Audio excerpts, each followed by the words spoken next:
So welcome back my YouTube channel. আজকে তোমাদের পুরোটা ঘুরে দেখাবো জগন্নাথ মন্দির যে নতুন হয়েছে দীঘাতে, সেটা আজকে তোমাদের পুরোটা দেখাচ্ছি। এখানে আমি যেটা দিয়ে যাচ্ছি এখন, এটা হচ্ছে তোমার প্রবেশদ্বার।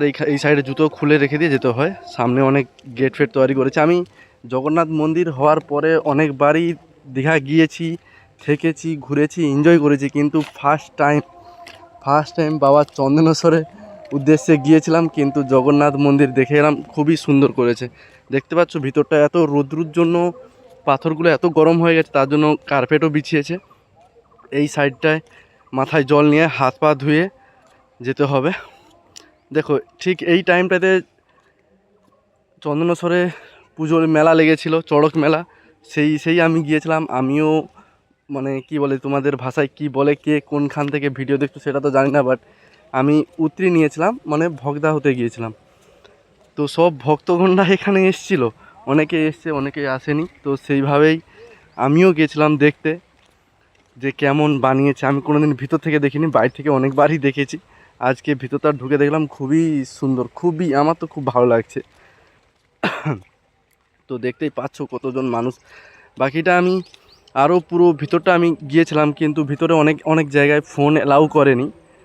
তো যেটা শুনেছি আমি, যে আগে আমার বন্ধুরা অনেকেই এসেছিলো, ঘুরতে এসছে, দেখেছে ভিতরে অনেক জায়গায় ফোন অ্যালাউ করেনি। তো সেই ভেবে আমি লুকিয়ে লুকিয়ে ফোনটা করেছি, ক্যামেরাও কিছুটা করেছি, কিছুটা বন্ধও করে দিয়েছিলাম।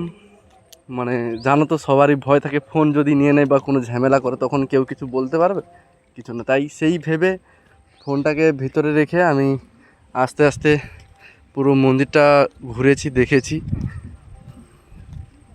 তোমরা দেখতেই পাচ্ছ। তো ভিডিওটা এনজয় করো। বাকি আমি তোমাদের আগে দেখাচ্ছি এই ভিতরটায় কি আছে। দেখো কত সুন্দর। এটা দেখতে পাচ্ছ, এখানে কি ঠাকুর এটা আমি জানি না। যেমন নারায়ণ ঠাকুর সাপের উপর শুয়ে থাকে, সেই ব্যাপারটা আমার মনে হচ্ছে। কি ঠাকুর এখন ঠিকঠাক চিনি না।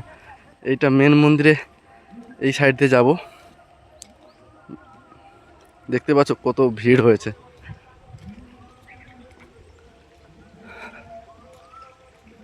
অনেকটাই ভিড়, আর প্রচুর রৌদ্রুর জন্য পাথরগুলো তেবে গেছে। আর আমি তো যেহেতু তোমাদের আগেই বলেছি ভিডিও শুরুতে, যে ভগদা হতে এসেছি খালি পায়ে, তার জন্য তাপের জন্য পা ফেলাতে পারছি না পাথরগুলো।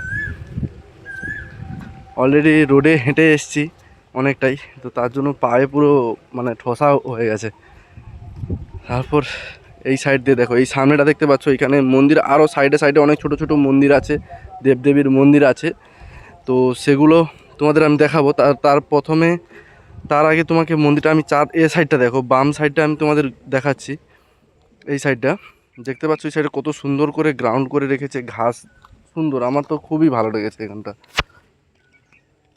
তো মেন মন্দিরের দিকে আমি যাচ্ছি অলরেডি। তার আগে দেখাচ্ছি ছোট ছোট মন্দির। এইটা মেন মন্দিরে ঢোকার প্রবেশদ্বার।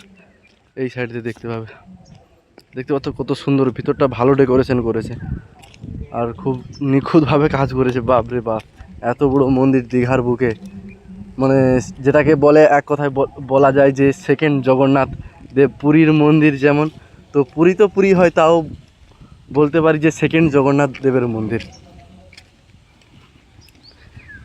এখানে দেখছো ফাইনালি কত মানুষজন এসছে।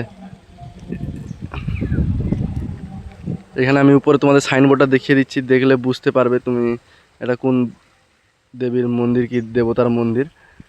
আর বাকি থাকলো এখন মেন মন্দির ভিজিট করার।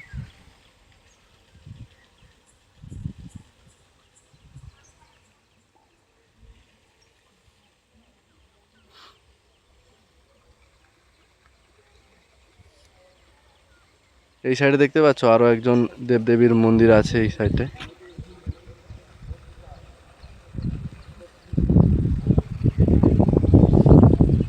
চলো তোমাদের মন্দিরটার বাইরেটা দেখাই আগে। প্রথমে বাইরেটা দেখো, বাইরেটা দেখতে পাচ্ছ কত সুন্দর, কত মানুষজন ছায়রায় সব রোদ্দুতে। এখন মানে আমি ঠিক এখন বাজে প্রায় দুপুর দুটো নাগাদ এখানে আমি পৌঁছেছি। আর রোদ দেখো কিভাবে রোদ, মানুষ শুধু ছায়রা খুঁজছে, একটু ছায়রা, সব বসে গেছে সাইডে।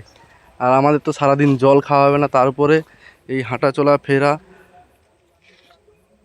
রোদের মধ্যে, তারপরে নিচ থেকে সেই পাথরের গরমের জন্য আরও তো মানে বুঝতেই পারছো কী অবস্থা হচ্ছে খালি গায়ে। মানে এটা শুনেছি যে শিবের চরণে এলে, শিব বাবার চরণে এলে নাকি জামা পরতে নেই। তো আমরা অলরেডি উতরি নিয়েছি, ভগদা হতে এসেছি, তাই জন্য খালি গায়ে গামছা আছে আর খালি পায়ে মানে গরম, সেই গরম লাগছে, তাপও লাগছে, জলও খাওয়া যাবে না, কোনো কিছু নয়। তো সেই হিসেবে আজকে এই পর্যন্ত থাকলো। টাটা, তোমাদের সাথে আবার দেখা হবে নেক্সট ভিডিওতে।